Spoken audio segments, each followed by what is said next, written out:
In 2020, Democrats took full control of Washington. And it will give Democrats control of the Senate. Joe Biden has been elected. But Republicans stood up in the states. There was no blue wave. Democratic down-ballot disasters carried all the way to the state legislatures. Now, we're the last line of defense against the Democrats' socialist agenda. The ways we're fighting back are bigger than you think. Welcome back, and thanks for joining episode 21 of It's Bigger Than You Think, a conversation about the politics that most impact our everyday lives. I'm your host, Annie Moore, and today we're finishing out Black History Month by having a conversation with a couple of history makers, New Jersey State Assemblyman Antwan McClellan and Maryland Delegate Brenda Thiam. Really excited to have both of you on here, so thanks for making time. Thank you for having us. All righty. We're just going to go ahead and dive right in. Delegate Thiam, what made you want to run for office? You know, I first must say I certainly didn't aspire to be a politician. Unfortunately, I don't want to burst anyone's bubble. That was never my childhood dream, to be a politician. But I noticed in my city where I live, in Hagerstown, the last few years, we've really been dealing with a lot of challenges regarding opioid crisis and heroin use, and unfortunately people dying or using drugs and homelessness, just a lot of issues that are really impacting our community. And I've had conversations with my husband about these things. And he asked me a very profound question: why don't you just run for office? And I thought that was quite comical because I was a teacher. I was a special educator in the school system. But, you know, make a long story short, after some thinking, I said, well, you know, the only way we're going to change things is to be at the table and have those conversations where decisions are made. And originally, I actually started at the local level. I was running for city council, and the state delegate seat became available as I was running for city council. So I thought, what better way can I champion for my city than the role of state delegate? So I was appointed to that on October the 6th of 2020. And the rest is history, literally. Yes, quite literally, because you made history as a trailblazer. You were the first Black Republican woman to serve in the Maryland General Assembly ever.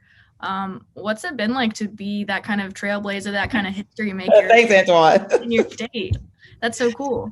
Thank you. Again, when I applied for the position of state delegate, because it became available when the then delegate was appointed to the Senate seat, because the senator had retired. I had not a clue. I didn't do a lot of research as far as have there ever been any women Republicans in the General Assembly. I didn't do that kind of research. I researched other things about the position, but I didn't think to do that, or I just didn't put two and two together. And when some close friends of mine sort of brought that to my attention, I thought, wow, okay, that's pretty profound. That's pretty profound. But I hope to not only I am the first, but hopefully it's going to set a pattern for other women who choose to want to run for office at the state level. So I'm looking to just be the first, because many will follow. Yeah, that's cool. Mm-hmm. Excited to see what the future holds for Republican women in Maryland. Yes. Antwan, you've been on the Ocean City's Board of Education as well as a city councilman. Why did you decide to take that next step and that leap of faith and run for New Jersey's General Assembly? Because I'm crazy? No. My journey was kind of similar to Ms. Thiam, but mine was, I was just giving back to my community. And every time I figured I was getting my feet set, then somebody said, well, you should move to the next step. And so as I continued on, from, just being a member of my church and giving back to my church, to going to school board, and then to council. And then somebody said there's a need in the state assembly. And the most important thing to me is to be able to give back to my community and bring different things to my community and to people in my community. And I think that's, as I continue to go on, that's what I've learned. I've been able to add different things to giving back to my community. And that was what led me to now being here at State Assembly. So you are also a history maker as the first African-American to represent your district, right? Yeah. Can you kind of talk about what that's been like? It's been interesting, and I didn't know either that not only was I the first to be elected in this district, but I was the first to ever run a person of color in this district. So either Democrat or Republican. So that was kind of shocking to me that I've been doing things politically for 10 years prior to me running, and to never have a person of color represent this district on a state level was kind of shocking to me. So I'll allow more people to talk about it than I do, because I want to be about the work and not about that part of that. So it's a nice feeling, but as Ms. Sham said, I don't want to be the last. So and that's what needs to happen, and that's how I take that approach. We have a legislative Black caucus in the state, and I'm the only Republican Black in the legislative Black caucus. Me too. Yeah. So that's another thing, and it's like that should not be, and we should be challenging more, Republicans, Black Republicans, to get their voice out there and to get themselves out there. And that's my goal, as I continue forward, is to find more, Black Republicans that are willing to run and willing to take these seats. So I'm not the only one, as Ms. Sham is. We shouldn't be the only ones. Right. So RSLC recruits candidates from diverse backgrounds to run for office. And last year we launched our Right Leaders Network, which is a new initiative that focuses on building the bench of Republican leaders by helping to grow the tent of the GOP. Why do you think this is such an important undertaking for the future of the Republican Party? We've really got to be very vigilant with how we get out and get our message out to the community. There are a lot of unfortunate myths and misconceptions about what the Republican Party stands for. We're called all sorts of names, and it's really unfortunate that we just have strong conservative values and a very principled way in which we believe in government, how government should run. So I think it's really important that we've got to be more active in sharing the message about Republicanism, what it is, and dispelling some of those myths that people tend to like to spread. So I'm looking forward to having frequent conversations and future conversations with close friends, because most of my close friends, are Democrats. And when they knew officially, because I changed parties in 2012, that I was a Republican, they were astonished. I'm like, well, that doesn't change who I am as a person. You know who I am. You've been knowing me for years. Nothing has changed. I'm Republican. And a lot of people just kind of like shy away from that. I've lost friends that I went to college with, college roommates. So it's really unfortunate. So I'm hopeful that we can really get the right messaging out there to pull more people into the fold of the Republican Party, because most African Americans are more conservative than they realize and share values with the Republican Party. I 100% agree that there's more African Americans that are more conservative. I think it's that we need to stop allowing the media to drive a message that Republicans are like, and I think that's the problem. People are getting their news from CNN and MSNBC and even Fox and think that's how we are. And that's not the case. They have a narrative that they want because they want to sell advertising and things of that nature. But when you get down to the basics and get your feet on the ground and then you're talking to people one-on-one, that is how we should be delivering our message. And it shouldn't be just, September, October, getting prepared for that election in November, because that's what the other side is doing also. They'll go to our churches, they'll be out in our streets, and they'll be delivering that message. We need to be in our communities all the time. And if we want to cast the tent as a Republican Party, that's what we need to be doing. We need to be out in the street, out at those events, out talking to people and showing them that, we're more about, our conservative values than they are about your conservative values, because they just want to spend your money and say that they're doing things as opposed to actually being there and doing things for you all the time, and not just when it's time for an election and then you don't see them again until it's time for another election. And I think that's how we win, and that's how we make change. And it can be done. We just need to show our face and do that. Yeah, I think that's totally right. Like I mentioned earlier, we're putting this podcast out in celebration and remembrance of Black History Month and the Trailblazers that have come before you and as Trailblazers for you, right? So can you both kind of talk about what Black History Month means to you personally? Antwan, you want to go first? I've been going first the last few questions. Thank you. It's a time to celebrate accomplishments of African Americans and the focus. And the sad part is that we need to broaden that focus other than 28 days, or even starting with Martin Luther King's birthday and into the end of February.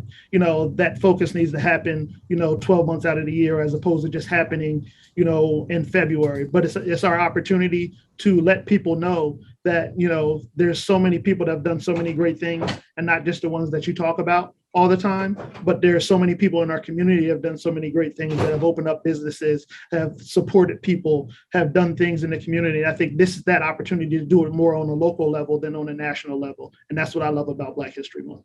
Mm-hmm. More of a grassroots movement. Totally agree with Antwan. This February is a month for us to sort of showcase all of the trailblazers that have come before us and have paved the way for us to be where we are today, for Antwan and I to be where we are. Black history is American history. It's all Americans. It's history. Black history is for everyone. It's just not designated for Blacks or for African Americans. So the fact that it's only dedicated for the month of February, that certainly shouldn't prevent us from continuing to share information. In July, what wonderful things happened for African Americans that we did. I had the opportunity last week on the House floor to share information that we're calling Black History Moment during the month of February. And I shared just a story that I had written. I looked up some inventions that we commonly use today that were invented by Black people that I didn't know. I did some research. It was like, a Black woman invented the ironing board? I didn't know that. We take these things for granted, and we don't realize that many people who look like us did a lot of work, and really, as I said, paved the way. So it's really exciting to be able to just kind of showcase that good information to people who may not know. Yeah, absolutely. All day, every day. Cool. So the next question that I have, Antwan, you kind of touched on a little bit earlier, but can you just expand on this a little bit too? And Delegate Thiam, want to hear your take as well. But how do you think that Republican state leaders should be engaging with Black communities to encourage them to vote for these conservative values that are gonna, benefit themselves and their families, more so than like the liberal ideology and the liberal policies that we've been fighting back against, and that you guys are actively in the front lines defending against in your states? I think the best advice I can give is to listen. If we listen to the concerns of the people in our neighborhoods, rather than tell them what they need or say we're going to throw money at it and that's how we get this problem solved, that's not how you get the problem solved. Throwing money at something, adding to the taxpayer base is not how you get problems solved. You get problems solved by going into the neighborhoods, talking to the people, seeing what they need, and give them a helping hand that way. Money is not the root of solving any problems, as we see in our nation now. Just because we're throwing money at problems, these problems still exist. But I think if we're in our neighborhoods talking to the people and getting an idea and showing that we really care, as opposed to financially caring, I think that they're going to come over to our side of the aisle and realize that we are really there and have an open heart to that, and not just be, giving them, what we think they want to hear. Exactly. I think it's important, as Antwan mentioned, just being in the communities, and not just during door knocking and campaigning opportunities, but staying connected to your constituents. That's something that I'm learning to do a lot better with, just doing some constituency work, sending a letter, following up with citizens. I did some door knocking not long ago in a particular neighborhood or area, complain about water pressure in their neighborhood, that the water pressure is really low. One guy jokingly said, I can't take a shower. My wife can't wash the car at the same time because the water is like it's just sort of trickling out the faucet. So I took that information and I did a lot of research. I met with my the director of the water treatment plant here and did some back and forth conversations, but it's really staying connected to constituents, listening to them, listening to their concerns, letting them know that you're there, reminding them that you're there, having conversations with them and listening to what they have to share. Because I promise you, people have a lot to share. They have a lot to say. Some of them might not say it too in a very nice way, but you take it to the chin, you keep working and you keep moving and you try to make some changes either through legislation or things of that nature. But yeah, it's really important to stay connected to constituents, even if they may not be on the same side of the political street that you are. Particularly in my district is heavily Democrat. It's considered a swing district. We have more Democrats than Republicans. So I need the Democrats to win.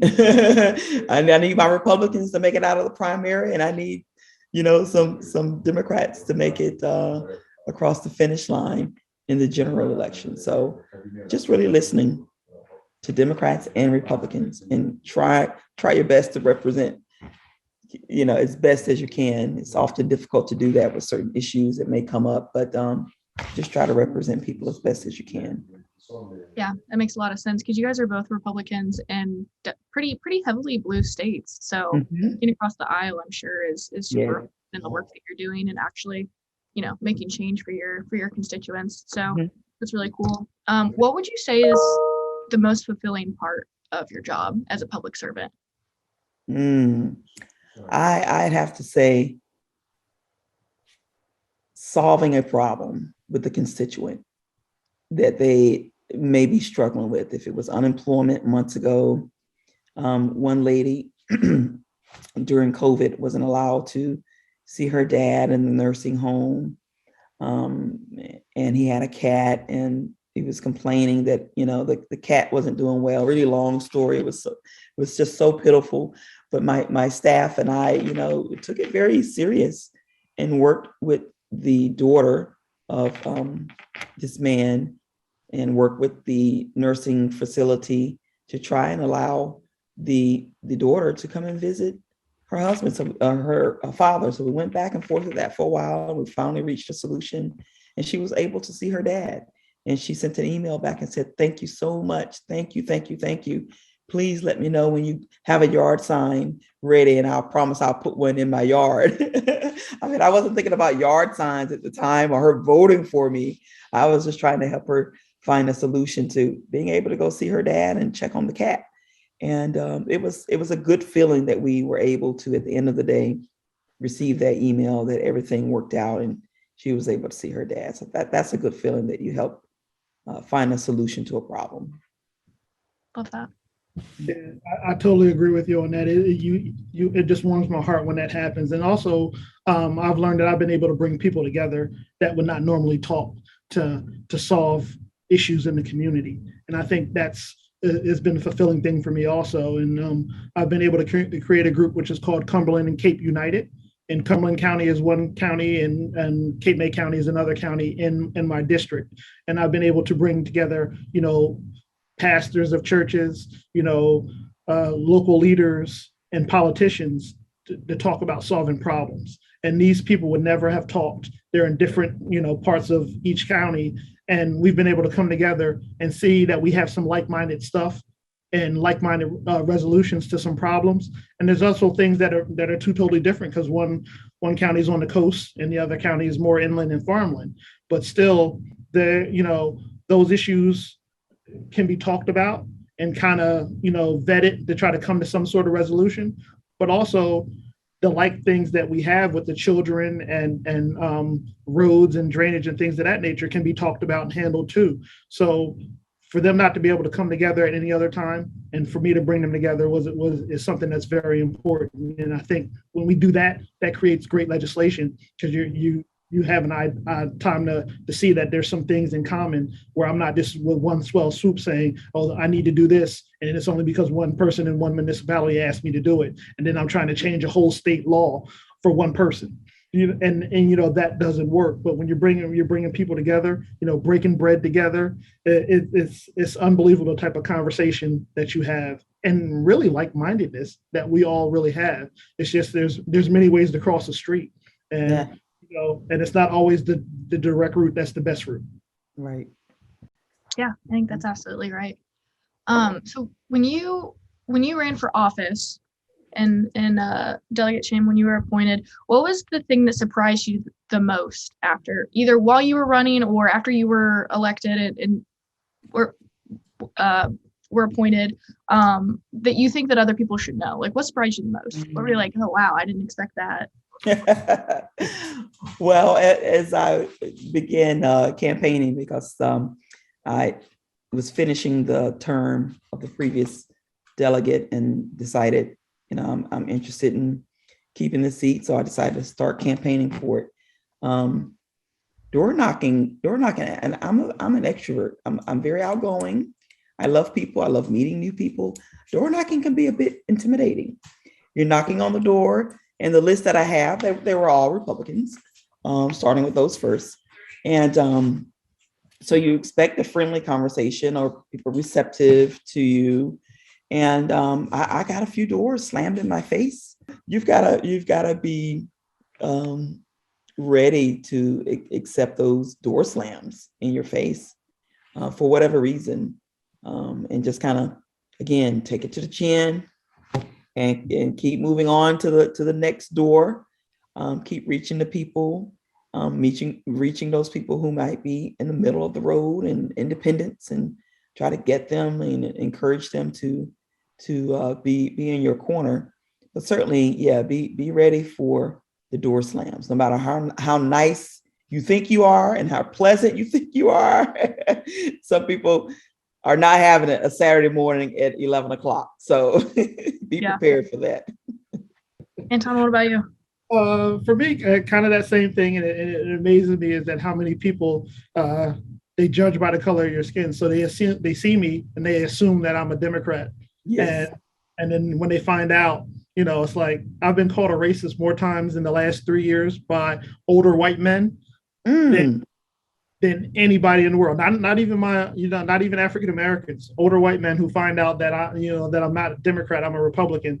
And after we've had conversations, I've talked to somebody for like 20, 30 minutes, and then they find out that I'm a Republican, and then all of a sudden I'm a racist. It's like, well, what happened to this conversation? We were laughing and giggling 20 minutes ago. Right. All of a sudden I'm a racist. I was like, how does that happen? And it's beyond me how people assume things just based on seeing you or based on what they hear from TV or reading the paper or something like that, as opposed to having a conversation with somebody and realize what type of person that you are, and that I'm not the one that's always going to vote the party line. I'm the one that's going to make my decision, and I think that's why people vote for me, is that Republicans are one way, Democrats the other way, and that's fine, but every piece of legislation doesn't always make sense, right? So whatever party it is. So right. I'm going to vote, my way for the legislation, and not just because of the party line. And just like I want to talk to somebody, I'm not going to assume you're one way because you're a white man or a white woman, or you're a Democrat or a Republican. Because I think, I can talk to anybody and have a good conversation about some things and get my viewpoint across without having an argument. Because we don't always need to argue. We can agree to disagree, or I might be able to bring you over to my side, or you might be able to bring you over to your side, but let's just have a fruitful conversation. So let's not assume. And when I got on the state level, that assumption was very astounding to me. We were talking earlier about how important it is for more Black Republicans to run for office. So if there's somebody who's like maybe thinking about it, but they're not sure, what kind of advice would you give them to encourage them to actually take that leap of faith and just do it.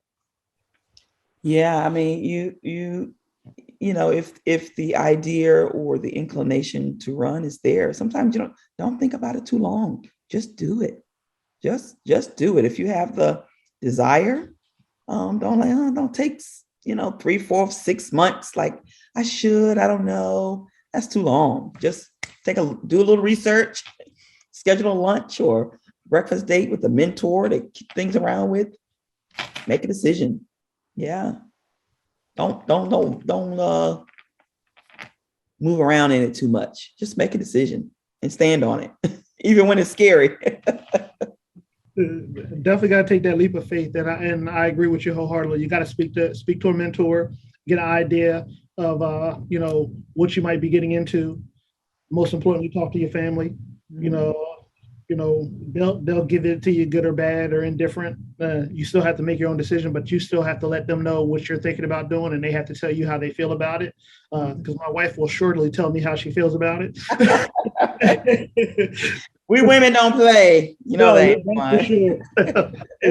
and she'll gladly let me know. But she said, at the end of the day, you have to do what's happy, best for you. But this is how I feel. Right. So you have to respect that, respect other people's viewpoints. But do your research, because it's time consuming. And I didn't, know how much bigger it would be on a state level than it is on a municipal level, but it is. And people are going to pond for your time, and want you to make appearances and bring proclamations and things of that nature, and all that's the good and the rosy and the fun part. But you got to realize you got to get down and dirty when you vote one way on the bill, and then you get 150,000 emails saying that what's wrong with you, you're this, that, and the other thing, I can't believe it. And you hate kids and this and that, or even during the campaign cycle. During the campaign cycle, they'll dig up everything under a rock. You could have been in a fight when you was 3 years old in kindergarten. And daycare. So it's crazy, and that's the other assumption. I don't know how it is in Maryland, but I know here, especially in our district, the Democrats have a lot of money to spend. Oh yes, yes, and they spend it, and they'll put on TV and they called me a deadbeat and I was this, that, and other thing, and blah, blah, blah. But, if you're a good person, you have a good heart, the people in your community will rally around you. Yes, they know you. Yeah. So that's the most important thing, is don't allow somebody else to steal your shine or upset you or think that you can't do something, because there's political bullies out there. Mm-hmm. And we'll do that. So, stay within yourself and be yourself and continue to work hard and don't give in to political bullies. Absolutely. That's great advice. Yeah. Okay. Well, that was my last question. So do you guys have any final thoughts for our listeners today? So it can be really tricky decision-making with regard to how you're going to vote, but you always want to think about your constituents, but you certainly don't want to sell your soul to the devil about the votes that you make. So it's not easy work, but the work has to be done. So I always say, why not be a part of the process? I agree with you 100%. Be a part of the process. You can't complain about it unless you're involved in it. Mm-hmm. And I'm not one to really complain, but I'm one to try to do the work. And I don't mind a little work, but be involved in the process. Be involved in what's going on in your neighborhood. It doesn't have to be on the state level. Let it be on a local level. Don't let somebody that doesn't live in your neighborhood, who's never been to your neighborhood, decide how your neighborhood should look. I like that. Good idea. Mm-hmm. And that's the most important thing that I can say, is that I want to be a part of how my neighborhood looks. If I'm going to live there, if I want to raise my children there, I would like it to be a certain way. I know what I had growing up, and I kind of would like that to continue to happen. I don't want anybody coming in telling me how I should live or what I should do or what things should look like. Just be a part of that. Thanks y'all for joining us today, and Absolutely. letting us hear, me and all of our listeners here, a little bit about your stories and your experiences, your thoughts and your insights. We really appreciate it. And thank you to everybody for listening. Don't forget to subscribe to the podcast on whatever platform that you're listening to. And always remember that state politics have implications that are bigger than you think.